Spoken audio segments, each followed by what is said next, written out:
बीड जिल्ह्यातील जीएसटी अधिकारी संतोष जाधवर यांचा संशयास्पद मृतदेह आढळून आज 40 दिवस झालाय आणि 40 दिवस होऊन सुद्धा आरोपी अटक होत नाहीत. त्यांच्या मृतदेहाच्या बाजूला एक सुसाईड नोट सापडली आणि त्या सुसाईड नोटमध्ये वरिष्ठ अधिकाऱ्यांनी केलेला छळ आणि त्या अधिकाऱ्याचे नाव सुद्धा त्याच्यात लिहिलेले आहेत. त्या अनुषंगाने आत्महत्यास प्रवृत्त करणारा गुन्हा दाखल झाला आहे, परंतु आरोपी मात्र फरार आहेत. 40 दिवस होऊन सुद्धा आरोपी सापडत नाहीत म्हणून संतप्त कुटुंबाने उपोषण सुरू केलं आणि असंवेदनशील पोलीस यंत्रणा पीडित कुटुंबालाच गुन्हा दाखल करण्याची धमकी देत आहे. हे चिंताजनक आहे. न्याय मागणं जर गुन्हा होत असेल तर याच्यापेक्षा दुसरं दुर्दैव असू शकत नाही. एक तर आरोपी अटक करायला विलंब पोलीस यंत्रणा करत आहे आणि त्याच्यातून कुटुंब न्याय मागतंय, तर कुटुंबालाच गुन्हा दाखल करण्याची धमकी व्हिडिओ जर समोर येत असेल तर हे गंभीर आहे.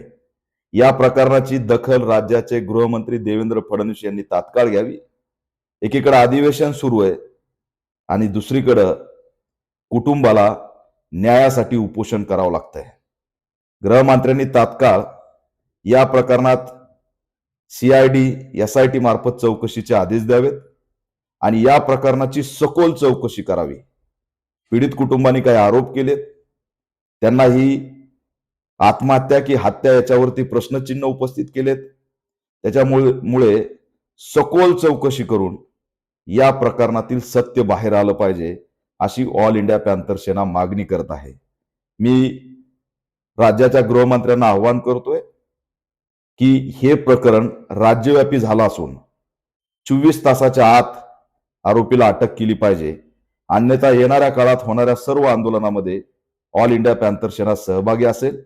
मी लवकरच पीडित कुटुंबाला सुद्धा भेटणार आहे आणि या माध्यमातून बीडच्या पोलीस अधीक्षक आणि राज्याचे गृहमंत्री यांना मागणी करतोय की तात्काळ पीडित कुटुंबाला पोलीस संरक्षण देण्यात यावं, कारण त्यांचा जीव सुद्धा या ठिकाणी धोक्यात आहे.